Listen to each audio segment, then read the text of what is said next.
ఇది మాట్లాడదామని రాలేదు. ఇక్కడ ఏదో కూర్చోమన్నారు.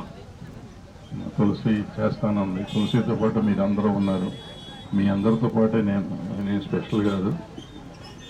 అయితే మా చిన్నప్పుడు ఇక్కడ హైదరాబాదు ఎట్లా ఉండేదో నేను చాలాసార్లు చెప్పాను.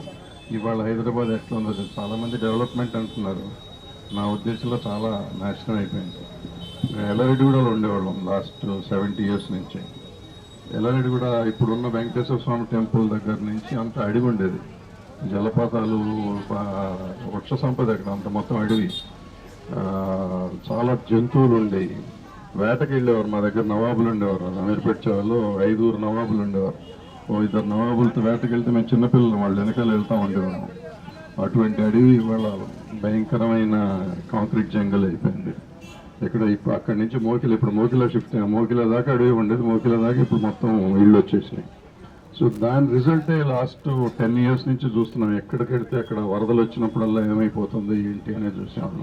మన చెరువులు ఏమైపోయినాయి, మన ఏమైపోయింది, ప్రకృతి ఏమైపోయింది, మంచి గాలి ఏమైపోయింది, ఈ కలుషితం ఎందుకు అవుతుంది, ఇవన్నీ మాట్లాడుకుంటూ పోతుంటే చాలా అవుతుంది. సో ఇవాళ సరే అయిపోయింది పోనీలే అనుకుంటే ఇవాళ 12 లక్షల చెట్లు. 12 లక్షలు నాట్ ఎ సింపుల్ థింగ్. అంటే 12 లక్షలు అంటే ఎట్లా లెక్క వచ్చిందని తులసిని అడిగాను నేను. వాళ్ళు 12 లక్షలు నాటుతా ఉన్నారంటే 12 కొట్టినట్టే కదా సార్ ఉండేవాళ్ళు. సో అది కరెక్టే కదా. అంటే 12 అంటే ఇంకెక్కువ కూడా కొట్టినా కానీ 12 లక్షలు మనకు లెక్క చెప్పారేమో తెలియదు. సో ఈ వచ్చే ఇప్పుడు వాళ్ళే చెప్తారు మనకు. మనం చిన్నప్పుడు సైన్స్ పుస్తకాలు చదువుకున్నాం. చెట్లు ఆక్సిజన్ ఇచ్చును. మనకి చెట్లు ఇందాక మేడం చెప్పినట్టు ప్రతి చెట్టు ఏదో ఒక వైద్యానికి పనికి వస్తుంది. ప్రతి చెట్టు ఏదో ఆహారంగా పనికి వస్తుంది.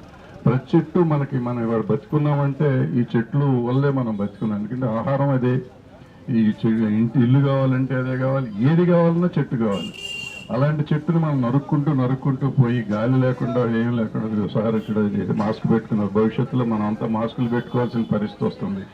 ఆ పరిస్థితి రాకుండా ఉండాలి అంటే మనం ఈ చెట్లను కాపాడుకోవాలి. ఇప్పుడు దామగుండాన్ని మనం కాపాడగలమా లేమో నాకు తెలియదు. కాపాడడానికైతే శాయశక్తిలా ప్రయత్నించాలి. మనం శాయశక్తిలా ప్రయత్నించాలి. సో లాస్ట్లో ఎవరు అంతకుముందు కోర్టుకి వెళ్ళి ఒక 5 సంవత్సరాలు ఆపినట్టున్నారు.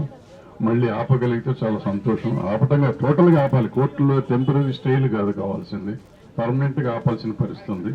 దానికి మనమంతా ఏం చేయాలంటే చేస్తానికి మీతో పాటు నేను ఉన్నానని చెప్తానికి సంతోషం. Thank you. ధన్యవాదాలు సార్.